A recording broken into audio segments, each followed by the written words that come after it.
Halo, Sampurasun Sadayana.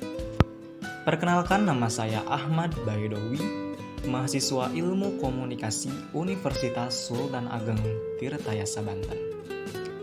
Baik, terima kasih sebelumnya sudah mau mengklik dan menonton video ini, yang dimana mungkin dalam video ini masih banyak kekurangan, baik dalam segi pengambilan video maupun editing yang masih amatiran. Di video kali ini, izinkan saya untuk menceritakan secara singkat mengenai sebuah tempat bersejarah yang hampir dilupakan, bahkan tidak diketahui oleh generasi zaman sekarang. Ya, inilah penampakan awal Banten Girang, yang terletak di Jalan Raya Serang Pandeglang, Sempu, Banten Girang, RT 004 RW 0017.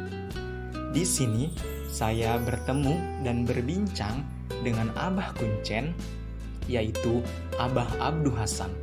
Beliau banyak menceritakan kepada saya mengenai sejarah Banten Girang, asal-usulnya, hingga tetap berdiri kokoh hingga saat ini. Banten Girang adalah ibu kota pertama pusat pemerintahan Kerajaan Sunda sebelum dipindahkan oleh Sultan Maulana Hasanuddin Banten ke Surosowan di Banten Lama. Diresmikan pada tahun 1932 sebelum Masehi, kurang lebih 3.000 tahun yang lalu, Banten Girang sudah menjadi ibu kota pemerintahan Kerajaan Sunda. Kurang lebih 1.500 tahun berlalu, Banten Girang yang tadinya menjadi pusat pemerintahan Kerajaan Sunda dipindahkan oleh Sabakingking atau yang kita kenal sekarang dengan sebutan Sultan Maulana Hasanuddin ke Surosowan di Banten Lama pada tahun 1537 Masehi. Banten Girang ini ternyata adalah tempat hidupnya nenek moyang orang-orang Sunda, termasuk masyarakat Banten.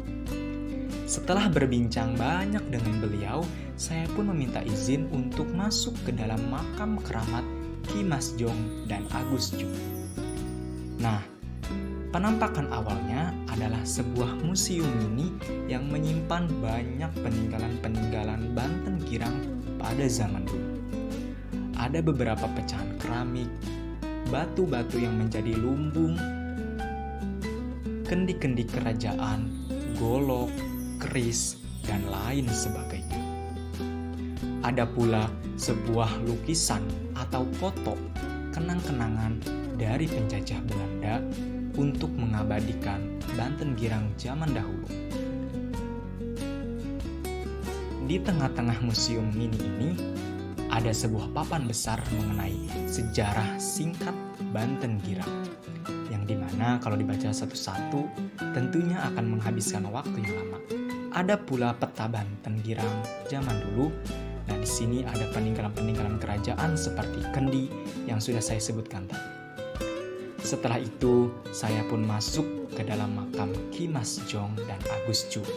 Beliau-beliau adalah orang-orang pertama yang masuk Islam di Banten. Selain mengambil video, saya pun berziarah dan mengucapkan rasa terima kasih dan syukur saya karena beliau-beliau telah mengajarkan dan menancapkan ajaran agama Islam di provinsi tercinta kita, yaitu Banten.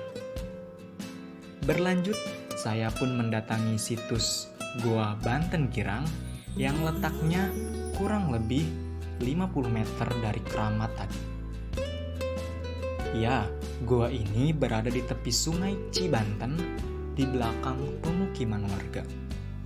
Goa ini dulunya adalah tempat pelarian masyarakat yang tidak mau masuk Islam dan cenderung melawan kepada Sultan Maulana Hasanuddin. Mereka lari ke pedalaman Banten yang kita kenal sebagai suku Baduy.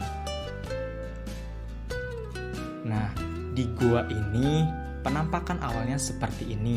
Terdapat 2 pintu di mana di goa ini menyimpan banyak bukti arkeologi tentang peradaban masa lalu dan kebudayaan masyarakat Banten di masa pra-Islam. Saya pun memberanikan diri untuk masuk ke dalam gua ini walaupun hanya untuk mengambil video beberapa detik saja. Karena saat itu posisinya siang hari dan saya tidak bisa berlama-lama di situ karena hawa magis dan energinya sangat kuat.